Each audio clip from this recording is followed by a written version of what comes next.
So what's up guys, good day.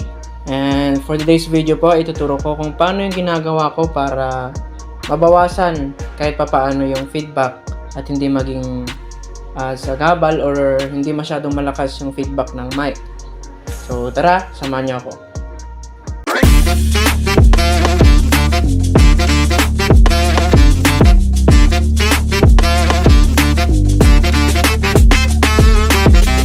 So ayan, again, yung gagamitin nating brand is, ewan ko anong bigkas, Shure or Shure UR02 ang model niya. So ganito siya, ito yung magpipick up ng signal natin. So una-una, ipa-flat muna natin, naka-flat yan. Ayan, so i-on muna natin para matest po natin. So ayan, naka-on na yan. So, flat muna yung ating mic. Naka-flat muna. So, ito-test muna natin.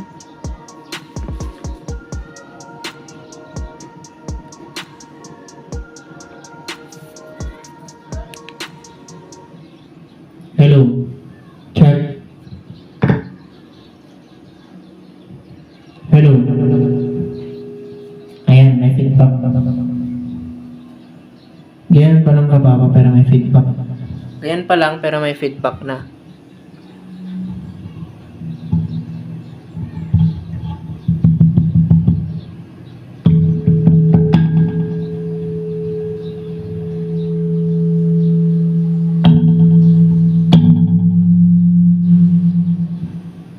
Ayan, napakalakas ng feedback.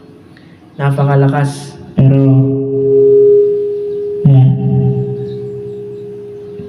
Malakas yung feedback. Tsaka medyo pangit yung output ng mic. So, ganito lang guys. So, naka-flat yan. Hindi itong i-adjust natin para karoon ng ano. Kasi kapag malakas yung gain natin, malakas din yung pick up ng mic. Kaya nagkakaroon tayo ng feedback. So, ang ginagawa nila, so lahat ng gagawin ko ngayon is mga ginagawa ko para mabawasan yung feedback. May mga napapanood din ako sa YouTube na ganito rin ang ginagawa. So, papakita ko lahat ng mga natutunan ko rin. Kakapanood rin din ng YouTube at sa sarili kong ginagawa. So, ayan. Ang ginagawa ko, babawasan ko muna ng gain. Yan. So, yan. Naka 9 o'clock yung gain natin. So, try natin. Check. Hello. So, nabawasan yung feedback. Hello. Check. Check. Hello. Check. Taasan pa natin. Check. Hello. Ayan. Wala nang feedback. Meron konti. Since hindi ako satisfied sa output ng mic, ang ginagawa ko, masyadong bass. So, babawasan ko yan ng bass. Then, dadagdagan ko ng high. Para labas talaga yung boses mo or hindi parang nakakulong yung boses mo. check, hello. Katulad niyan. Check, check, test, hey.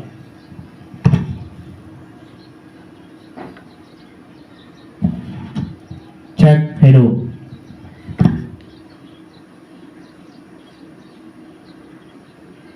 Lagyan natin ng effects. Check, hello. Ayan, lagi na nabawasan na yung feedback. Check. So, isa yan sa mga paraan kung paano bawasan yung feedback ng mic natin. Yung sa gain lang. Yung sa gain. And then, kayo na bahala dito sa timpla niya kung ano yung gusto nyong output ng mic. So, gaya nung sinabi ko sa previous video, kapag yung boses nung nagsasalita is ma-bass, eh babawasan natin yung bass. And then, dadagdagan natin ng high. Katulad ng mga boses ng mga lalaki. Pag sa babae naman or matinis yung boses, nagdadagdag ako ng low. Minsan yung mid, in-adjust ko yan ng konti, ng pakanan, pakaliwa or pakanan, depende na lang sa kung anong gusto kong output ng mic. And then minsan, in-steady ko yung high para labas pa rin yung boses nung nagsasalita. Hindi yung parang nakakulong yung output o yung boses mo sa speaker. Yan. Kung masyadong matinis, binabawasan ko yan. Pero pag sakto lang, iniwan ko ng ganyan. Ito na lang yung ina-adjust ko. Yung bass. Para gumanda yung output niya. Tulad nito, halimbawa ko. Check. Ayan. Pag naka-flat kasi yan, masyadong malakas yung bass. Check A. Pero kung ganyan yung gusto. Pero kung ganyan yung gusto nyo, okay lang din. Ako kasi, dapat yung naririnig ko, para sa akin, yung naririnig ko sa speaker, pantay lang or maganda sa tenga. Check. Ayan. Mas maganda ito pakinggan kapag yung mid-high natin is nakataas na. Since nakalapag, medyo ma-bass talaga pag nakalapag yung speaker. So, ayan. Binawasan ko ng konti. Check. Check. Test. A. Pag nalakasan natin yung ano dito, yung gain, magkakaroon na ng feedback. Ayan. Kung may feedback pa rin, bawasan nyo lang din ng konti to. Pero, malalaman nyo naman kung ano yung nag-overlap na frequency. Kasi kapag yung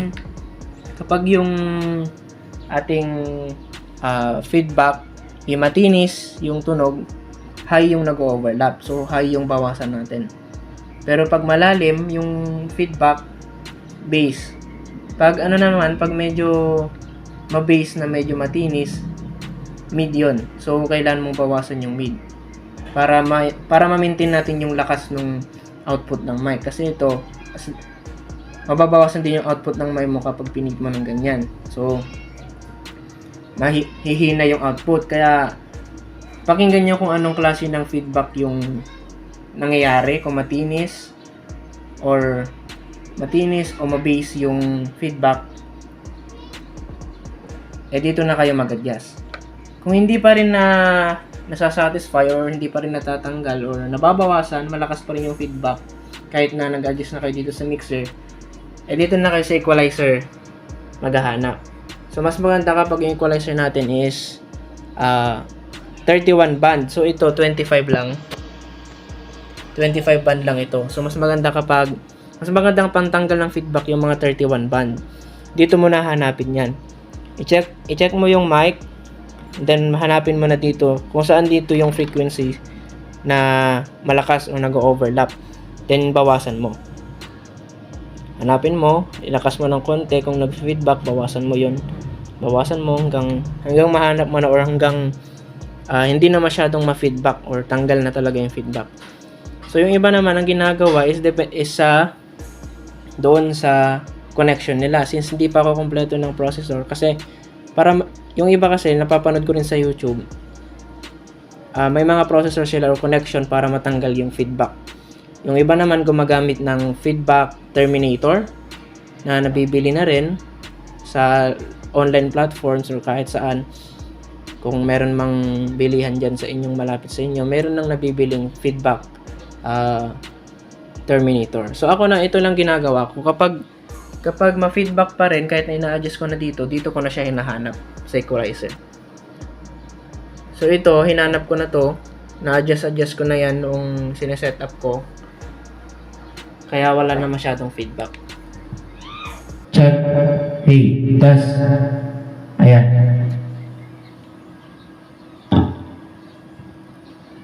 Check.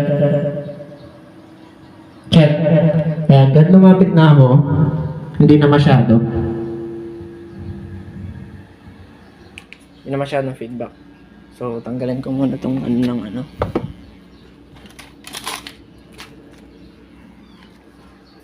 Ayan, malapit na ako pero okay pa rin. Check. Ayan, konti na lang. Pero pag nakataas na yan, pag nasa event na kayo, mas mababawasan yung, pag nasa event na kayo, mas mababawasan yung feedback natin.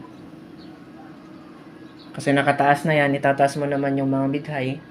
Kailangan yung mid-high mo is above ear para hindi masyadong masakit sa tenga. Check. Ayan. Check, test, A. So hanggang doon lamang po. So yun yung pong ginagawa ko. Tandaan nyo po, sa gain lang, sa gain. Para ma-maintain pa rin natin yung lakas is dito na tayo mag-adjust kapag nag-feedback pa rin. Kung matinis, high. High yung nag-overlap na frequency. Pero pag ma-bass yung feedback, sa bass tayo mag-adjust. Kung wala pa rin, malakas pa rin, dito nyo nahanapin sa equalizer. Isa-isayin nyo yan kung ano yung nag-overlap na frequencies, and then pag nahanap nyo, babawasan nyo lang ng konti hanggang sa mawala yung feedback. So ganun lang din yung ginagawa kung nanonood kayo ng ibang YouTube videos, ganun lang din ginagawa nila. Ako, ina-apply ko lahat ng natutunan ko para mabawasan yung feedback. So hanggang dito na lang. Salamat po sa panonood. Like, share, comment, and subscribe po sa ating YouTube channel at supportan niyo pa po ako sa pagpapalaki ng paglalago o pagpapalago ng ating munting negosyo. So, maraming salamat po at hanggang sa susunod po ulit na video. Maraming salamat po. Thank you.